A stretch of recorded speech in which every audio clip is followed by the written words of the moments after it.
Kwenye haya maisha kuna maumivu mengi utakutana nayo. Wakati mwingine utakataliwa, utaumia. Wakati mwingine utavunjiwa heshima, utaumia. Wakati mwingine utafukuzwa kazi, utasingiziwa. Utapita kwenye changamoto nyingi kwenye haya maisha, na changamoto ambazo zitaumiza moyo wako. Na kuna wakati mwingine wanahisi kwamba wamepona kutoka kwenye maumivu, lakini pia kuna wakati mwingine watu wanazoea maumivu, wanajikuta wanaishi kwenye maisha ya kikatili. Wanahisi wako sawa, kumbe hawako sawa. Sasa leo nataka nikuonyeshe dalili chache za mtu ambaye bado ndani yake ana maumivu. Dalili chache za mtu ambaye bado hajapona kutoka kwenye maumivu ambayo aliyapata. Kwa hiyo dalili ya kwanza ya mtu ambaye bado ndani ya moyo wake ana maumivu ni mtu ambaye atakuwa anapenda kujitenga. Kujitenga maana yake ni kwamba mtu huyu baada tu ya kuumizwa anajikuta hapendi tena watu, hapendi kukaa tena na watu, hapendi kushirikiana na watu, hapendi kuungana na watu kwenye baadhi ya mambo, hapendi tena kuongea sana. Ni mtu ambaye anajificha. Mara nyingi anaweza akawa anajifungia ndani, au anapenda tu kuwa mwenyewe. Mtu huyu si kwamba alikuwa anapenda kuwa mwenyewe tangu akiwa mdogo au tangu kipindi cha nyuma. Anaanza hii tabia baada ya kuumizwa, baada ya kujeruhiwa. Inawezekana ni kwenye mahusiano, inawezekana ni kwenye biashara, lakini anaanza tu tabia ya kupenda kukaa na watu, anajitenga. Kwenye Biblia kuna mwanamke mmoja anaitwa Tamari ambaye alibakwa na kaka yake alikuwa anaitwa Amnoni. Naye Biblia inasema alikaa katika hali ya ukiwa, akajitenga. Maana yake ni kwamba mtu ambaye ameumizwa anajikuta anajitenga, hapendi watu, hataki kukaa tena na watu, anajificha. Ni kwa nini? Ni kwa sababu anahisi ya kwamba anaogopa asije akaumizwa tena kwa mara nyingine.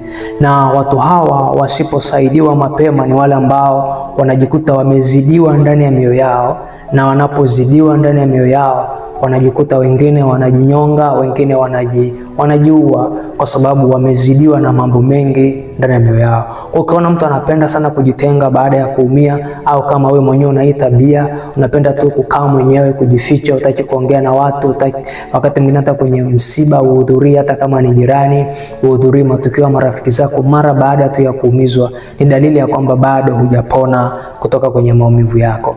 Lakini dalili ya pili ya kwamba bado hujapona maumivu yako, utajikuta unaanza kuchukia watu ambao walikuumiza. Unachukia aina ya watu waliokuumiza. Mara nyingi sana mtu ambaye ameumizwa anajikuta labda, kwa mfano, alikuwa kwenye mahusiano na mtu anaitwa labda Emmanuel.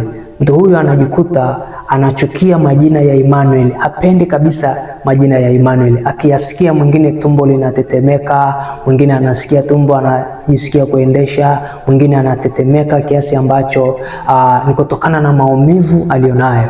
Mwingine labda aliwahi kuwa kwenye mahusiano na mtu ambaye alikuwa anatokea mkoa fulani, labda mkoa wa Dar es Salaam au mkoa wa Mbeya. Anajikuta tu anachukia ule mkoa, anajikuta tu akisikia tu lile jina la mkoa anakasirika.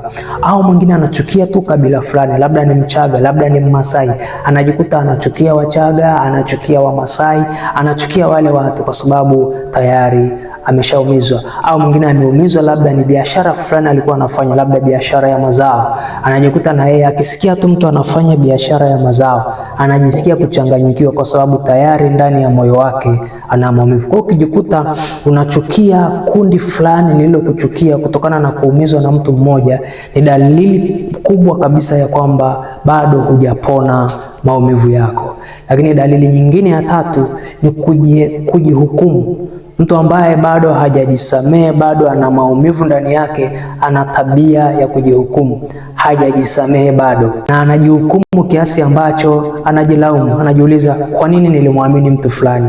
Nilikuwa mjinga sana, niliambiwa mtu fulani nisimwamini nikakataa. Na kujihukumu huku kunafika hatua mbaya zaidi kiasi ambacho mtu huyu anafika mahali anapoteza kujiamini. Anapoteza kujiamini kwa sababu kujihukumu kukiwa kwingi, mtu unafika hatua unapoteza kujiamini, hata unakuwa muoga kufanya baadhi ya maamuzi. Kuna maamuzi unajikuta unaogopa kufanya kwa sababu tayari umekupoteza hali ya kujiamini. Ni muhimu sana unapoumizwa ukajifunza kujisamehe, usijihukumu. Unapoumia maana yake ni kwamba tayari ni fundisho. Chochote kile ambacho kimekufundisha hakijaja kwa ajili ya kukuumiza, kimekuja kama darasa kwenye maisha yako. Lakini dalili nyingine kubwa ni kutaka kulipa kisasi. Ukiona mtu bado ana nia ya kulipa kisasi kwa maumivu aliyoyapata, ni dalili ya kwamba bado hajapona maumivu aliyokuwa nayo. Nilisikia story ya mtu mmoja ambaye aliambukizwa virusi vya ukimwi kwa makusudi, na alipoambukizwa virusi vya ukimwi akagundua ya kwamba anavyo. Baadaye akasema ya kwamba nitahakikisha na mimi namuambukiza kila mwanaume nitakayekuwa naye, ili kusudi niweze kulipiza ubaya ambao nimefanyikiwa. Mtu ambaye anasema namna hii ni wazi kabisa ya kwamba tayari ameshaumia na bado ana maumivu ndani yake. Au mwingine ni biashara yake ilikufa au ilifilisiwa au alifanywa hila kwenye biashara. Mtu huyu atatafuta ajira mahali. Lengo la kuingia kwenye ajira ni nini? Lengo lake ni kwamba naye aweze kumfilisi pale ambapo ataajiriwa, aweze kuharibu pale ambapo ataharibiwa. Kuna watu wanaingia kwenye mahusiano na watu ili tu kwenda kuumiza watu wengine. Ni kwa sababu tayari wanatafuta namna ya kulipa kisasi baada ya wao kuumizwa. Hizi ni baadhi tu ya dalili ya kwamba mtu amekwisha kuumia.